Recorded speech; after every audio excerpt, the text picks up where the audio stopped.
The sound of laughter floated down the corridor of the hotel. It was soft at first, the kind of laughter that made you pause and smile. But to Amara, standing in her white satin robe, that laughter struck like lightning. Her hands trembled as she held the door handle of room 207, her groom's room. She had only come to drop a surprise note and his favorite snack, roasted groundnuts wrapped neatly in paper, just as he liked it since their university days. But now, hearing that familiar voice mixed with another, her younger sister Chika's voice, her heart began to beat faster. At first, she smiled. Maybe they're rehearsing something for tomorrow, she thought. Chika was always dramatic, maybe they were planning a funny dance for the wedding. Then she heard a whisper. A whisper that froze her blood. Promise me, Ifeanyi, Chika said softly, even after tomorrow, you won't stop loving me. There was silence. Then came the voice Amara knew better than her own heartbeat. I can't promise that, Ifeanyi replied, his tone thick with emotion. I love her, but you. Amara didn't wait for the rest. Her hand twisted the knob and the door flew open. The light from the hallway poured into the room, revealing what no bride should ever see, her groom, shirtless, sitting on the edge of the bed, and her sister, her own blood, wrapped in nothing but a towel, tears glistening in her eyes. No one spoke. The air stood still. The groundnut slipped from Amara's hand and scattered across the tiled floor. If this is a joke, she stammered, it's not funny. But no one laughed. She turned and ran, barefoot, robe flying behind her, heart breaking with every step. And the next day, at the altar, when the music stopped and the priest asked her, do you, Amara, take this man? Everyone leaned forward, waiting for her answer, and what she did next shocked the entire village of Umubi. It all began months before that night in the small town of Umubi, where neighbors knew each other's secrets before the sun rose. Amara, the eldest of 3 sisters, was known as the Calm River. She worked as a schoolteacher at St. Mary's Primary, teaching children who adored her. Her mother, Mama Uju, often said, Amara was born with peace in her hands. Then there was Chika, the opposite of calm. Wild, beautiful, and full of mischief. She was the kind of girl who could talk her way out of any trouble and dance her way into any heart. When Amara got engaged to Ifeanyi, a hardworking mechanic who had returned from Lagos to start his own auto business, the whole family rejoiced. Ifeanyi was tall, handsome, and soft-spoken. He built his reputation fixing cars for half the village, refusing extra pay when he knew someone couldn't afford it. He was the kind of man mothers prayed for their daughters to marry. But the first time Chika met him, something in her eyes changed, a flicker that only Mama Uju noticed. From that day, whenever Amara and Ifeanyi came visiting, Chika was always there, laughing a little louder, smiling a little wider, finding reasons to stay in the room when she should have left. Amara noticed, too, but she brushed it off. She's just being her usual playful self, she told herself. Until one evening, about 3 weeks before the wedding, when she saw something that made her chest tighten. Amara had stopped by Ifeanyi's workshop after school. She found Chika sitting on an old car bonnet, swinging her legs and feeding Ifeanyi puff-puff from a brown paper bag.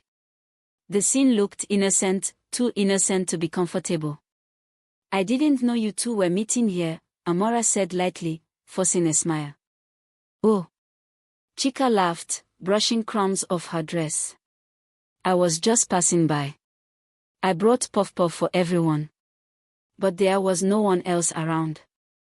Later that night, as they shared a room in their mother's house, Amara asked softly, Chika, is there something you want to tell me? Chika turned over, pretending to be sleepy. What do you mean? Amara sighed. Never mind. But deep down, a quiet fear began to grow, one she refused to water with suspicion. As the wedding day drew near, the whole town buzzed with excitement. Aunties came from faraway villages, uncles brought goats and bags of rice. The church choir rehearsed late into the night. Even Chika seemed to be everywhere, choosing decorations, picking Amara's jewelry, singing loudly while helping with food. Mama Uju kept saying, "You girls make me proud. Tomorrow will be a perfect day." Amara smiled, trying to believe it. The night before the wedding, she and her bridesmaids stayed at the small hotel by the market. The plan was to rest and get ready early in the morning. But Amara couldn't sleep. She wanted to see Ifeanyi, to calm her nerves, to pray together one last time before saying "I do." That was why she picked up the small basket of groundnuts and walked quietly down the corridor to room 207. She didn't know that behind that door, her world was about to break in two. When dawn came, the sun rose beautifully over Umubi, the kind of golden morning that looked like a blessing. The church was full by 10 a.m., and everyone waited for the bride and groom. No one knew what had happened the night before. Ifeanyi stood at the altar, his face pale but steady. Chika sat in the front pew, head bowed, tears glistening but quickly wiped away. Then Amara entered. Her white gown shimmered in the light, her veil covering her face. But her steps were slow, measured, like someone carrying both grace and thunder in her heart. As she reached the altar, the priest smiled warmly and began the vows. When it came to her turn, Amara lifted her veil. Her eyes were calm, too calm. She began, her voice steady but soft. "Before I answer, Father, there's something I must say." The crowd stirred. Mama Uju leaned forward, sensing something was wrong. Amara turned slowly toward the guest, then to her sister. And what she said next made the whole church gasp. The church fell silent. Not even a baby whimpered. The only sound was the ceiling fan creaking above, turning slowly as if afraid to break the tension. Amara stood tall at the altar, her white gown gleaming under the light. Her eyes, red but dry, shifted from Ifeanyi to Chika. "I will not marry this man," she said clearly. The words sliced through the air like a blade. A loud murmur rippled across the pews. The priest blinked, unsure what to do. Mama Uju covered her mouth with her hands. "Yezu. What is she saying?" Ifeanyi took a step forward. "Amara, please, don't do this here." But Amara lifted a hand to stop him. "No. Here is where I must do it, before God, before my family, and before everyone who came to witness truth and love." She turned to the congregation, her voice trembling but firm. "Last night, I went to see my groom. I thought I was visiting the man who would be my husband. But what I saw was something that broke me." The guest leaned forward. Someone whispered, "N." What did she see? Amara's gaze fell on Chika, whose face was now buried in her palms. "I saw him," Amara continued, "and my own sister, in a way no bride should ever see before her wedding." A collective gasp filled the church. Aunties clutched their headscarves. One of the choir ladies fainted quietly in the back row. Ifeanyi dropped his head. He didn't deny it. He couldn't. Mama Uju staggered forward, her wrapper loose at the waist. "Amara. Chika. What kind of shame is this?" Chika stood suddenly, her eyes wet. "Amara, I'm sorry. I swear it wasn't meant to happen. It was a mistake."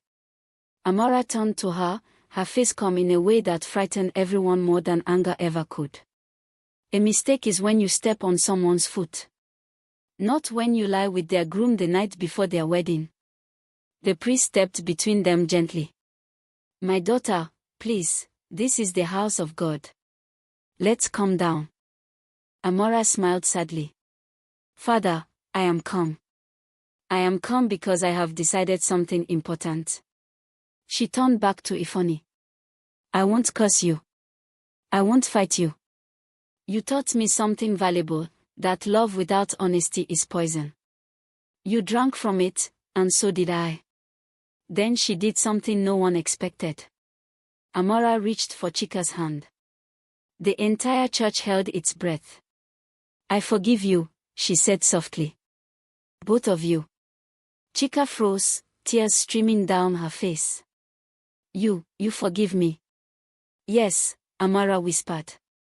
"But forgiveness doesn't mean forgetting. It means freeing myself so I can heal." Then she turned to the priest. "Father, I will not marry today. But I will not shame God with anger either. Please, let the choir sing." The priest, still in shock, nodded slowly.